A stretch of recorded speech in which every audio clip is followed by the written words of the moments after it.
Bonjour à tous, on va voir dans cette vidéo 4 accessoires qui sont pour moi indispensables en street workout. Le premier accessoire que je vous propose, c'est les bandes élastiques. J'en ai ici 3 couleurs différentes, donc de résistance différentes, qui vont me servir à m'échauffer pour la plus légère, à rendre un exercice plus compliqué ou au contraire plus facile. Donc selon la résistance de la bande, on peut vraiment faire disons un pont entre deux progressions, par exemple sur un élément comme la planche. Si vous avez une Advanced Tuck planche et que vous n'êtes pas encore à une variante plus avancée comme la straddle par exemple, vous pouvez quand même effectuer une straddle planche avec l'aide d'une bande élastique. Au contraire, si vous voulez rendre un exercice plus difficile, c'est possible sur les pompes, c'est possible sur les dips, beaucoup d'exercices comme ça, assez peu des exercices de tirage cependant. Et pour l'échauffement, on utilise plutôt des bandes assez peu résistantes, comme ici cette bande orange qui me sert à faire des rotations externes d'épaule, des choses comme ça. Je ferai une vidéo d'ailleurs à part sur l'échauffement.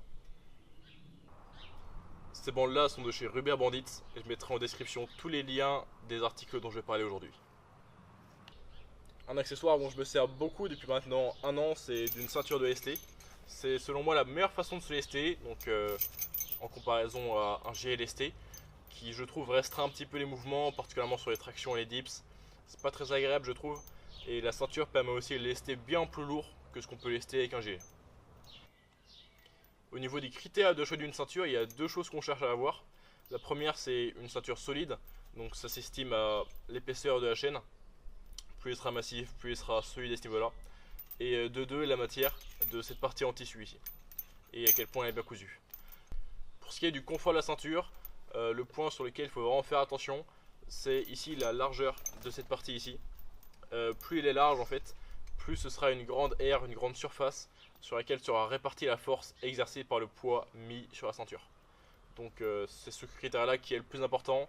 Il y a aussi la longueur de la chaîne qui peut être un petit peu contraignant si jamais elle est extrêmement courte. Vous risquez d'avoir une ceinture plutôt serrée, surtout si vous dipsez très lourd avec des plaques. Les anneaux, c'est certainement l'équipement le plus complet, le plus versatile qu'on peut avoir pour entraîner au poids de corps. Ça nous ouvre la possibilité de faire des exercices d'isolation pour les bras par exemple, pour l'arrière d'épaule. Je ferai une vidéo à ce sujet là. Et c'est surtout une résistance qui va être, plutôt un accessoire, qui va être bien plus facile à gérer au niveau articulaire. Par exemple sur les tractions, ça nous ouvre la possibilité de faire une traction où on commence en pronation et on finit en supination. Pareil sur les dips et un tas d'autres exercices comme ça. Ce qui fait que ça va être bien plus libre, bien plus ouvert sur le plan articulaire. Et ça va vraiment suivre votre morphologie et non pas l'inverse comme ça pourrait être le cas avec une barre. Les anneaux, c'est aussi super utile pour le point de vue pratique que ça apporte. Si vous partez en vacances et que vous n'avez pas un accès à une barre de traction, il suffit que vous ayez un spot où les accrocher et vous pouvez faire tous les exercices que vous voulez, des tractions, des dips, des pompes, du rowing, tout ça.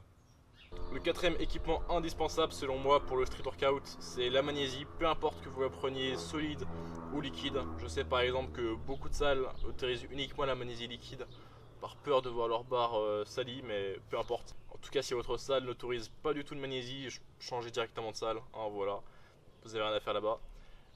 C'est quasiment obligatoire de la magnésie quand vous commencez à arriver sur des éléments soit lestés très très lourds de tirage, soit des tractions à bras, ce genre de choses. Totalement obligatoire. N'hésitez pas à en mettre, ne laissez pas votre poigne limiter vos performances sur des tractions, des éléments de skill ou alors même du soulevé de terre roumain.